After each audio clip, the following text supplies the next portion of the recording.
P-Pop Kings SB19 will soon make history bilang kauna-unahang Filipino act na magpe-perform sa Lollapalooza, na isa sa biggest and most prestigious festivals in the world.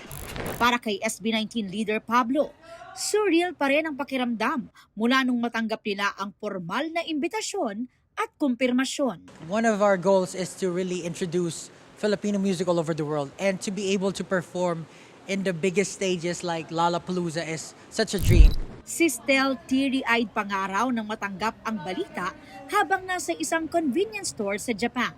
When they saw me and they were cheering for me, they were like, "Ooh, yeah, we can do this finally. It's a win for the Filipinos." Sabi naman nina Josh at Justin, nagbunga ang ilang taong walang tigil na pagsusumikap para maiangat ang Filipino music, kaya raw puspusa na rin ang paghahanda nila para sa napakalaking milestone na ito. Right now, it's all making sense and everything's going actually fast.